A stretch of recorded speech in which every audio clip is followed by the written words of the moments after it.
escritos são de um historiador judeu do século I da era cristã, de nome Iosefos. Ele garante ter conhecido um homem chamado Jesus de Nazaré e ele próprio se questiona se o personagem seria alguém comum, tendo em vista os feitos admiráveis atribuídos a ele, referindo-se a supostos milagres. Resgatados pelo historiador norte-americano T.C. Schmidt, os escritos foram publicados no livro Iosefos e Jesus, Nova Evidência do Chamado Cristo. Historiadores romanos também figuram entre os primeiros a relatar a sua existência. Entre os raros consensos sobre esse tema, pesquisadores concordam que existiu um Jesus de Nazaré que tinha muitos seguidores e foi crucificado na província romana da Judéia durante o governo de Pôncio Pilatos. A matéria de capa está só começando? Fique com a gente!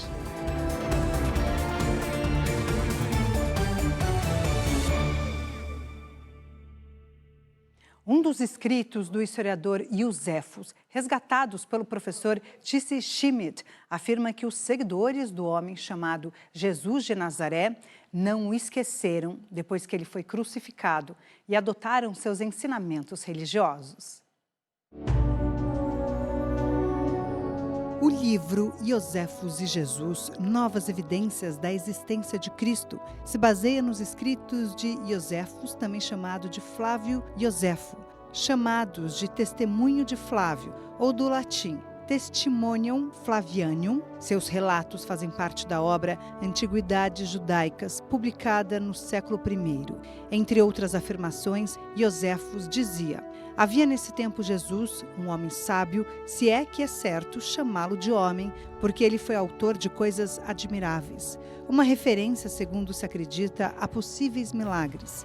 Em outro trecho, ele diz que o homem de Nazaré tinha muitos seguidores, que não o esqueceram depois que ele foi condenado a morrer na cruz. Nas palavras de Iosefos, a tribo dos cristãos, assim chamados por causa dele, não está extinta até hoje, referindo-se ao período em que ele viveu durante o século I. Mais adiante, na obra Testemunho de Flávio, Iosefos afirma que Jesus apareceu vivo a seus seguidores no terceiro dia após a crucificação, como os profetas tinham previsto esta e outras coisas maravilhosas a respeito dele. Apesar de todas essas referências, Iosefos, que era judeu, não via Jesus como um Messias.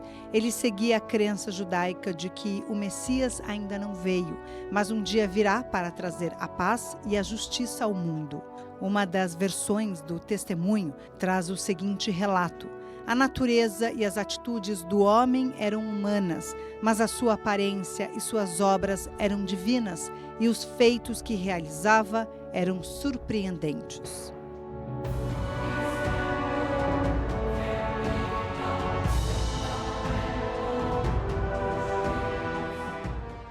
Publicado pela editora da Universidade de Oxford, no Reino Unido, o livro do professor Schmidt teve a aprovação de especialistas de diversas universidades dos Estados Unidos e Europa. Nesse provocativo e fascinante trabalho, o professor Schmidt traz importantes argumentos em favor da autenticidade do testemunho de Flávio, contribuindo para a mudança de opinião a respeito desses escritos. Certamente, já mudou a minha.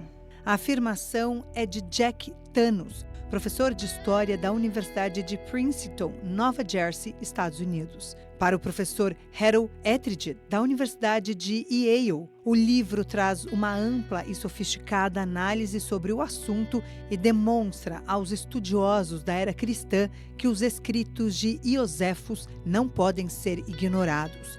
O livro de Schmidt traz uma nova e importante perspectiva e deve levar os estudiosos do cristianismo e judaísmo a se debruçarem sobre o seu conteúdo, disse a professora Annette Yoshiko Reed, da Universidade de Harvard. O professor Peter Williams, da Universidade de Cambridge, no Reino Unido, destaca o significado do conteúdo da obra e afirma que Schmidt faz uma importante defesa do testemunho de Iosefos em relação a seus conhecimentos sobre Jesus.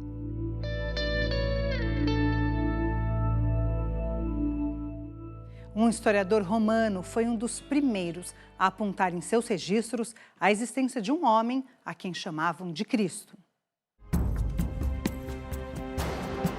Historiador e membro do Senado, Tácito deixou uma obra intitulada Anais da Roma Imperial, escrita por volta do ano 116 Anno Domini, ou seja, Ano do Senhor, ou ainda já na era cristã. Ao se referir ao incêndio de Roma, no ano de 64, Tácito afirma que Nero tentou falsamente responsabilizar pessoas que eram chamadas de cristãos. Ainda, segundo o historiador, a origem da designação vinha de um homem chamado Cristo, que morreu crucificado depois que Pôncio Pilatos, então governador da Judéia, o entregou a seus perseguidores. A execução daqueles que tivessem afrontado ou supostamente desafiado o império e suas leis era comum naqueles tempos. Outro registro do tempo dos romanos foi feito pelo governador Plínio, o Jovem. Em carta dirigida ao imperador Trajano, ele alerta que grupos de cristãos costumavam cantar hinos homenageando Cristo como se fosse um deus, o que constituía uma afronta ao império. Já o historiador Suetônio registrou que o imperador Cláudius expulsou os judeus de Roma porque vinham promovendo distúrbios instigados por um homem chamado Cristo.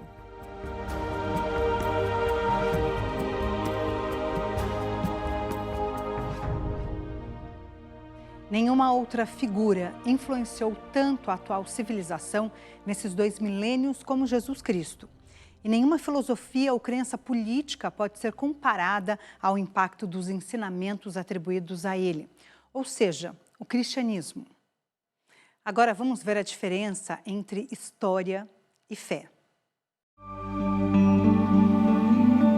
Entre os raros consensos em relação a esse tema, historiadores acreditam que existiu um homem judeu chamado Jesus de Nazaré. Os estudiosos também aceitam como fato que ele foi batizado por João Batista e crucificado na Judéia durante o governo de Pôncio Pilatos, que esteve no poder naquela província romana entre os anos de 26 e 36 d.C.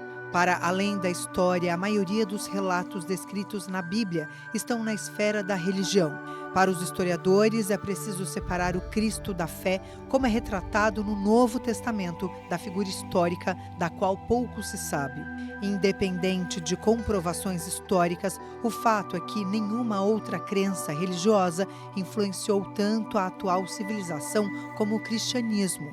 Influência que foi muito além da religião, estendendo-se pelas artes, a literatura e a sociedade. Atualmente, existem cerca de 2 bilhões e 300 milhões de cristãos no mundo, enquanto o islamismo, o segundo maior grupo religioso, tem 2 bilhões de seguidores.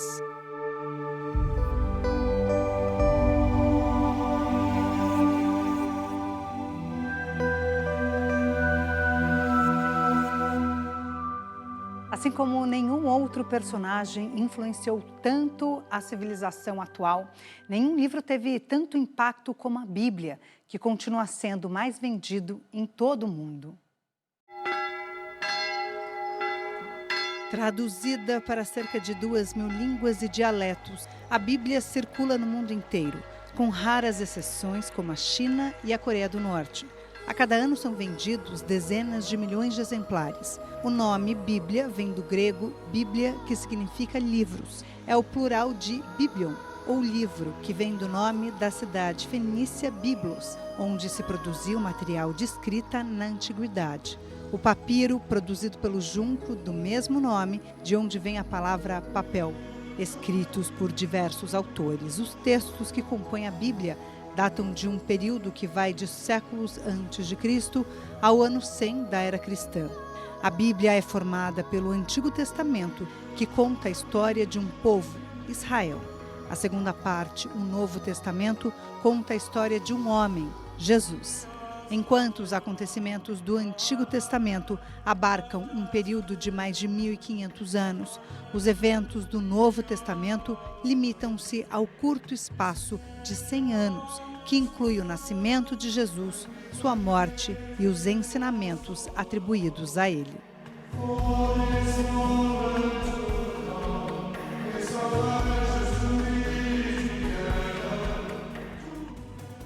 Daqui a pouco, a explosão de criatividade e beleza no mundo das artes durante o Renascimento, impulsionada pelo cristianismo.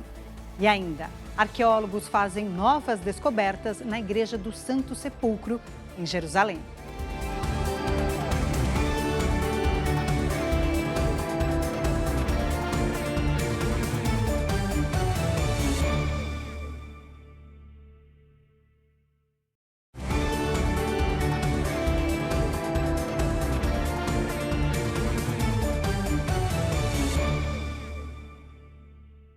Recentes escavações na área da Igreja do Santo Sepulcro, em Jerusalém, reforçam o conteúdo da Bíblia sobre o local onde, de acordo com as Escrituras, foi sepultado Jesus Cristo.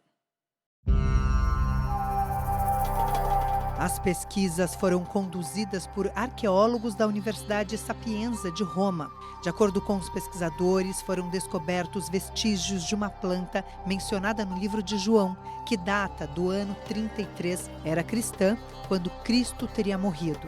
A pesquisa se refere ao que diz o capítulo 19, versículo 41, onde se lê: no local onde ele foi crucificado havia um jardim, e no jardim um novo sepulcro, onde ninguém havia sido sepultado. Foi lá onde Jesus permaneceu. As Escrituras mencionam uma área verde entre o Calvário e o túmulo, e as pesquisas identificaram essa área cultivada, disse um dos arqueólogos da Universidade Sapienza.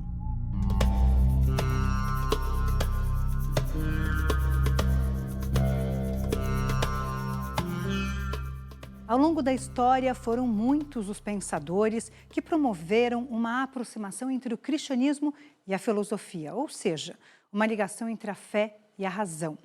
Entre os mais importantes, 2 deles se destacaram.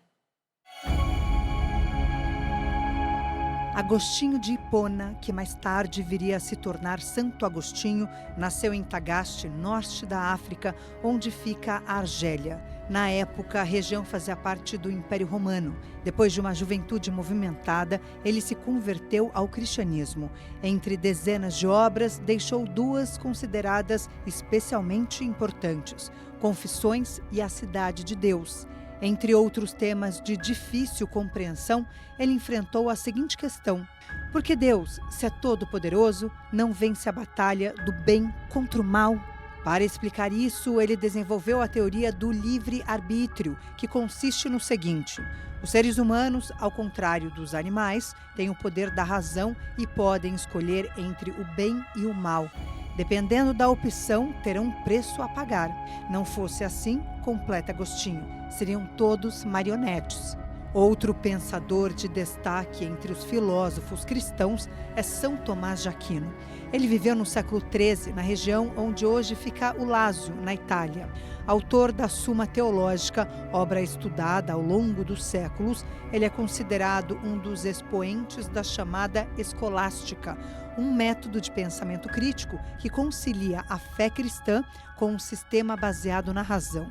São Tomás acreditava que a vida humana tem um propósito, que é a felicidade, mas esta não se refere aos bens materiais, tem a ver com o espírito.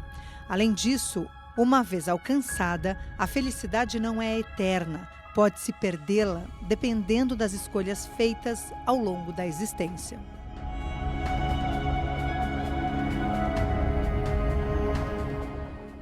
Impulsionado pelo cristianismo, o Renascimento promoveu uma explosão de criatividade no mundo das artes, nunca igualada ao longo de séculos. Os personagens saltaram das páginas das Escrituras para as telas pelas mãos de inúmeros artistas. Entre os séculos XIII e XIV, Giotto, um dos precursores do Renascimento, procurava dar às figuras bíblicas a aparência de pessoas comuns. Entre suas obras principais se destaca A Visitação, afresco pintado na capela degli Scrovegni, em Pádua, que ele repetiu na Basílica de São Francisco de Assis. A obra retrata o episódio bíblico da visita de Maria à prima Isabel, que estava prestes a dar à luz a João Batista. Na mesma capela de Pádua, Giotto também retratou o beijo de Judas, a lamentação quando os seguidores de Cristo se juntam ao redor dele após a crucificação, e um episódio bem anterior, a apresentação da Virgem no templo. O início do século XV, o chamado Quattrocento da Renascença italiana, seria marcado por uma revolução na pintura. Masaccio, que viveu apenas 27 anos entre 1401 e 1428, foi um dos primeiros mestres desse período e deixou obras como A Virgem com o Menino e Anjos e O Pagamento do Tributo, onde aparece São Pedro e destaca-se a caracterização de Jesus como figura humana. Impossível enumerar todos os artistas que tornaram o Quattrocento um período tão rico. Para ficarem apenas alguns nomes, vale lembrar o arquiteto Brunelleschi, autor da monumental obra da Cúpula ou Duomo da Catedral de Santa Maria del Fiore, em Florença, magistralmente adornada pelo afresco de Giorgio Vasari e Federico Zuccari, representando o juízo final. Outros nomes daquele período foram Botticelli, que além das inúmeras representações da Virgem com o Menino, deixou esse afresco sobre a tentação de Cristo, conforme descrição no Evangelho de São Marcos. Piero della Francesca, com o Batismo de Cristo, e Andrea Mantegna, com a Adoração dos Reis Magos. Todos esses artistas tinham no cristianismo e nos relatos bíblicos suas principais fontes de inspiração.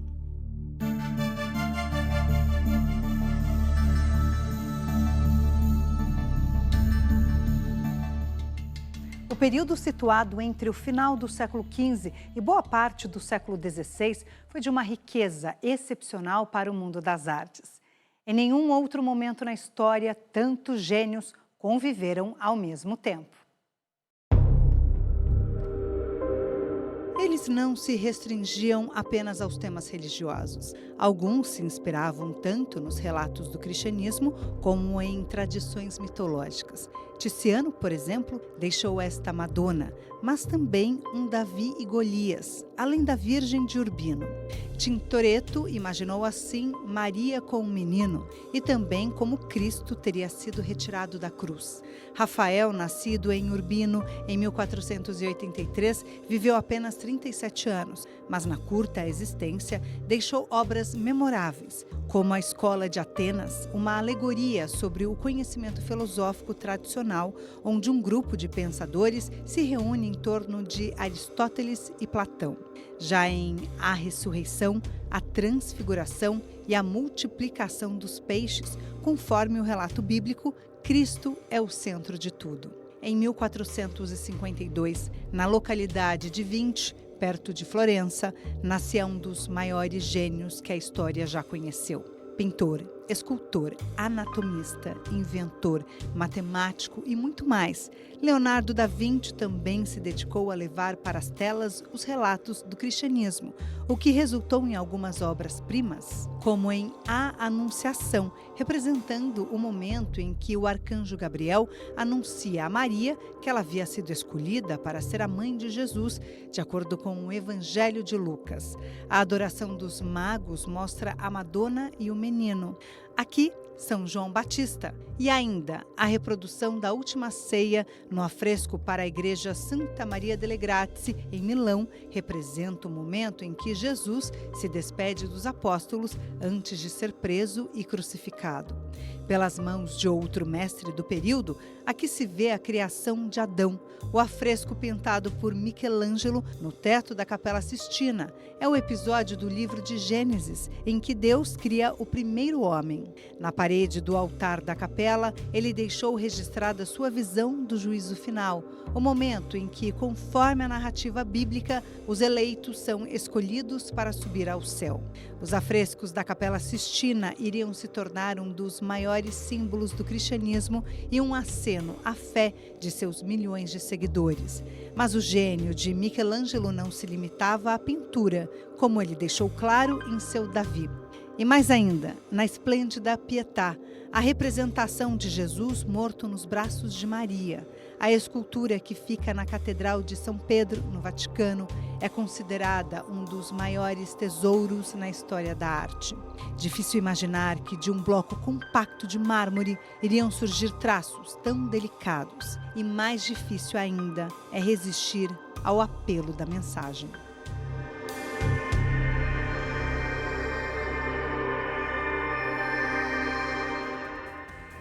Daqui a pouco, o que dizer sobre os 7 pecados capitais?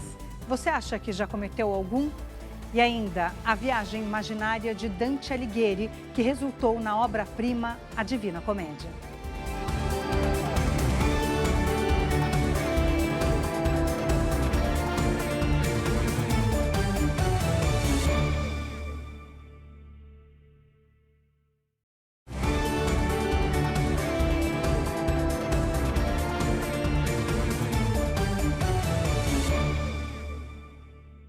A partir dos princípios do cristianismo, a Igreja Católica adaptou e formalizou o conceito dos 7 pecados capitais. Quem nunca cometeu algum deles? No século VI, o Papa Gregório Magno definiu os 7 pecados capitais, ou os maiores, reproduzidos aqui no famoso quadro de Hieronymus Boschi. A gula, luxúria, avareza, ira, soberba, preguiça e inveja. Embora definidos no século VI, a lista só se tornou oficial para a Igreja Católica no século XIII, com a Suma Teológica, documento publicado pelo teólogo São Tomás de Aquino, um dos maiores pensadores do catolicismo.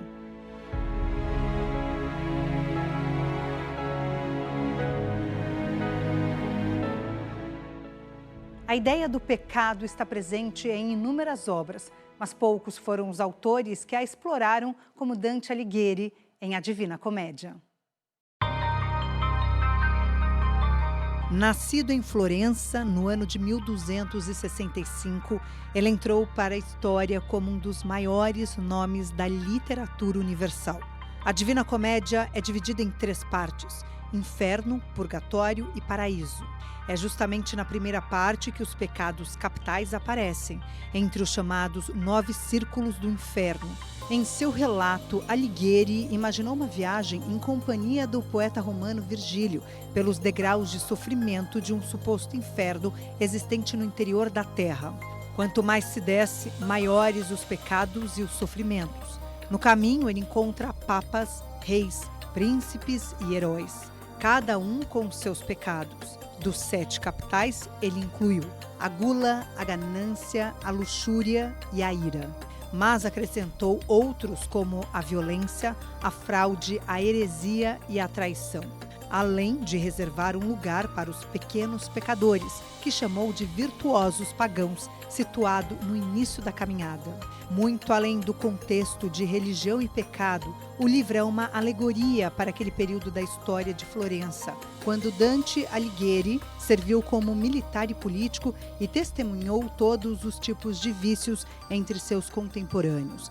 Para os pecadores que se arrependeram e pediram perdão antes da morte, Alighieri reservou o purgatório, e para os bons e os puros, o paraíso. É lá que ele se encontra com sua amada Beatriz, que o espera para o final da jornada.